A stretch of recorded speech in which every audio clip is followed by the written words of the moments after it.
සුවහසක් ශ්‍රී ලාංකික බුදු බැතිමතුන්ට උතුම් වූ දළදා වහන්සේ සියසින් දැක බලා වන්දනාමාන කරගැනීමේ අවස්ථාව උදා වෙලා දැනට දින 4ක් ගත වුණා. ඉතින් කලාතුරකින් ලැබෙන මේ දුර්ලභ අවස්ථාව මගහැරගන්න නම් එපා. ලබන 27 වෙනිදා දක්වා උතුම් වූ දළදා වහන්සේ වන්දනා කරගැනීම සඳහා මහජනතාව වෙනුවෙන් දළදා මැදුරේ දොරටු විවෘත වෙලා තියෙනවා. දළදා වන්දනා කරන්න කලින් මේ විස්තර ටිකක් දැනගෙන යන්න කියලා අපි ඔයාලට ආරාධනා කරනවා. ඔබ වන්දනාමාන කරන දළදා වහන්සේ වැඩ ඉන්නේ කරඬු 7ක් ඇතුලේ. දීඝනිකායේ සඳහන් වෙන ආකාරයට අප මහා ලෞතර බුදුරජාණන් වහන්සේට දත් 40ක් තිබුණා. උන්වහන්සේගේ දත් පෙළ කිසිම ඇදක් නැතිව මුතු ඇට පෙළක් මෙන් එක සමානව පිහිටලා තිබුණා කියලා සඳහන් වෙනවා. බුද්ධ පරිනිර්වාණයෙන් පස්සේ අප මහා ගෞතම බුදුරජාණන් වහන්සේගේ දන්ත ධාතුන් වහන්සේලා 36 නමක් දෙවියෝ සක්වලකට එක බැගින් රැගෙන ගියා කියලා සඳහන් වෙනවා. ඉතිරි වුණ ධාතුන් වහන්සේලා 4 නම තමයි සතර දළදා වහන්සේලා. සතර දළදා වහන්සේලා යනුවෙන් හඳුන්වන්නේ උන්වහන්සේගේ රදනක දත් 4.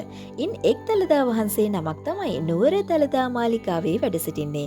තවත් දළදා වහන්සේ නමක් තවතිසා දෙව්ලොවත්, ඊළඟ දළදා වහන්සේ නම නාගපුරේත්. ඒ වගේම අනෙක් දළදා වහන්සේ ගාන්ධාර දේශයේත් වැඩ වාසය කරනවා. ඉතින් ඔබ මේ දිනවල වැඳ පුදා ගන්නට යන නුවර දළදා මාලිකාවේ තැන්පත්ව තිබෙන්නේ බුදුරජාණන් වහන්සේගේ වම් දළදා වහන්සේ.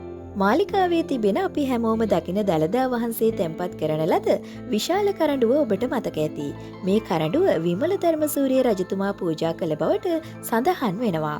මේ විශාල කරඬුව ඇතුලේ තවත් කරඬු 6ක් තැන්පත් කරලා තියෙනවා. ඒ වගේම අවසාන 7 වන කරඬුව තුල තමයි දළදා වහන්සේ වැඩ සිටින්නේ.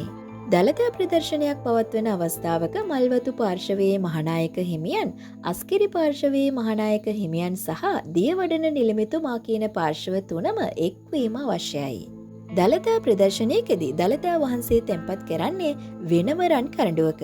රන් නෙළුම් මලක් උඩ කොපුවක දළදා වහන්සේ තැන්පත් කරලා තියෙනවා ඔබ දකින්නට ඇති. කලාතුරකින් ලැබෙන මේ දළදා වන්දනා කරගැනීමේ උතුම් අවස්ථාව මගහැර ගන්න නම් එපා. අපහසුතා විඳ දරාගෙන පිරිසිදු සිතින් ඔබ සැමට මෙවර දළදා වහන්සේ වන්දනාමාන කරගැනීමේ අවස්ථාව උදා වේවායි අපි ප්‍රාර්ථනා කරනවා. ඔබ සැමට දළදා සමිඳු පිහිටයි.